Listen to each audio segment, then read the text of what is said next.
நேற்று ராத்திரி ஒரு கனவு கண்டேன். ரிலையன்ஸ் இண்டஸ்ட்ரீஸ் தீப்பிடிச்சு எரிஞ்சிரும் போல. ஷேர்ல வேற காசு போட்டிருக்கீங்க. எவ்வளவு போட்டிருக்கேன்? ஒரே ஒரு ஷேர் வாங்கியிருக்கேன். இதுக்கு வருத்தப்பட வேண்டியது முகேஷ் அம்பானி. இது நடக்குமா அந்த சம்பவம்? ஏன் இது மனசுல நினைச்சு பயந்துகிட்டு இருக்கே?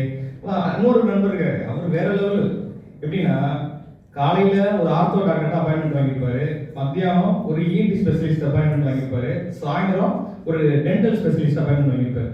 என்னன்னா, உடல்ல எதுவும் பிரச்சனை இருக்கோ, சுகர் கூடிருமோ குறைஞ்சிருக்கோ, பிபி கூடியிருக்கா குறைஞ்சிருக்கா அப்படின்னு எந்த நேரம் வருத்தப்பட்டுக்கிட்டே இருப்பாங்க.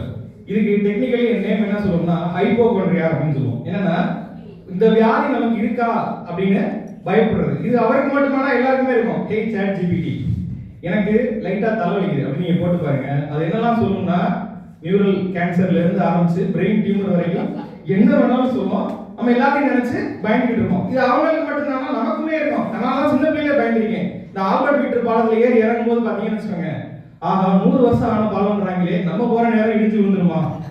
சரி, அன்னைக்கு தான் பயந்துருக்காங்க, இன்னைக்கு கிடையாது. மீனாட்சி மிஷின் 6வது ஃப்ளோர்ல இருக்கும், திடீர்னு என்னமோ ஆச்சுன்னா எத்தனை பேர் யோசிச்சிருக்கீங்க? ஒரு ஹைட்டான பில்டிங்ல இருந்து பார்க்கும்போது, ஒரு இந்த மாதிரி இடத்துல எல்லாம் இருந்து பார்க்கும்போது விழுந்துருவோமோ அப்படிங்கிற பயம்.